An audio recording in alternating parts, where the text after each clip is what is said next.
Fala galera, a nossa dica de hoje será sobre a distribuição eletrônica.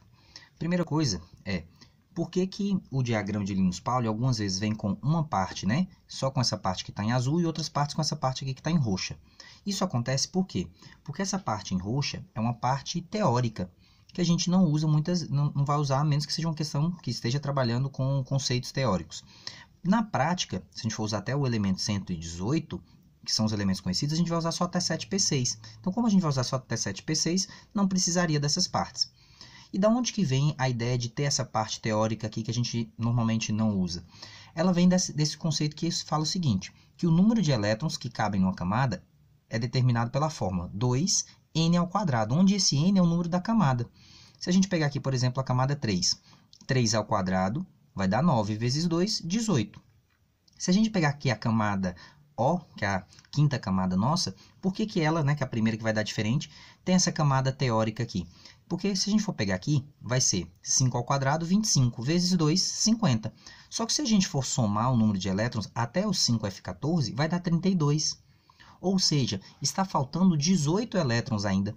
E esses 18 elétrons caberiam justamente numa subcamada G, onde essa subcamada G comporta até 18 elétrons.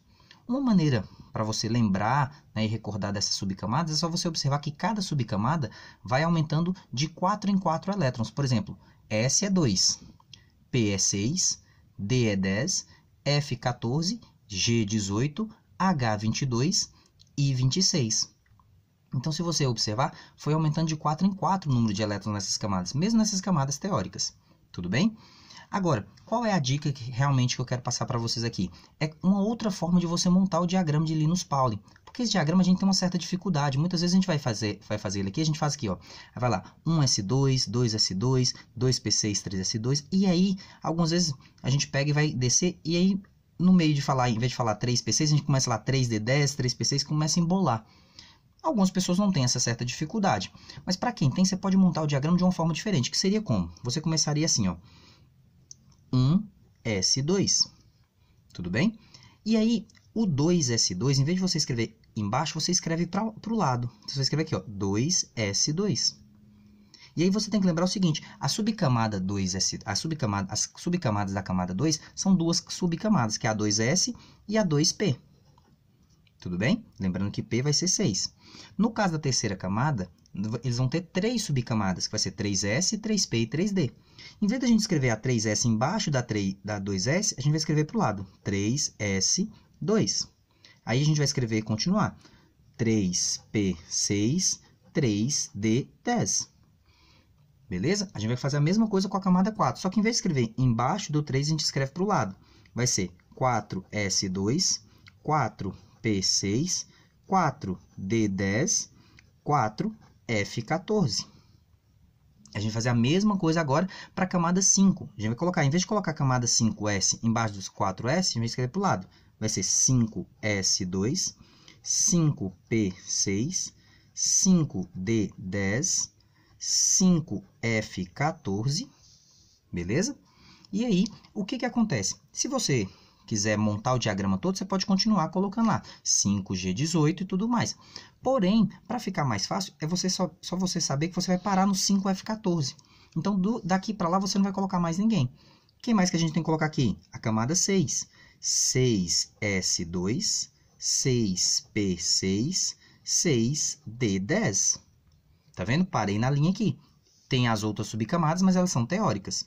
Vou colocar aqui agora a camada 7. A camada 7 vai ter 7S2 e 7P6. 7P6. Eu paro aqui na linha teórica. Tudo bem? Eu paro na linha teórica. E aí, como que a gente faz esse diagrama para utilizar esse diagrama? Em vez da gente descer na diagonal, como a gente está acostumado, a gente vai descer na vertical. Descendo na vertical fica mais fácil, porque a gente não vai embolar. Desceu aqui, ó, 1S2... 2s2, 2p6, 3s2, 3p6, 4s2, 3d10, 4p6, 5s2, 4d10, 5p6, 6s2, 4f14, 5d10, 6p6, 7s2, 5f14, 6d10, 7p6. E aí aqui vem um motivo pelo qual a gente para aqui e não utiliza as outras subcamadas. Porque para a gente utilizar as outras subcamadas, a gente teria que ter um átomo que tivesse 8s2. E a gente ainda não conhece um átomo que tem 8 camadas. A partir do momento em que a gente conhecer um átomo que tem 8 camadas, a gente vai usar 8s2 e aí sim a gente vai poder usar o 5g18 posteriormente. Tranquilo? Então, aqui é só uma outra maneira da gente montar o diagrama de Linus Pauling. Quem já está acostumado, habituado com o diagrama tradicional, não precisa mudar não, mas é uma outra maneira, acredito eu, que mais fácil de montar o diagrama e fazer as distribuições. Tranquilo? Até mais para vocês.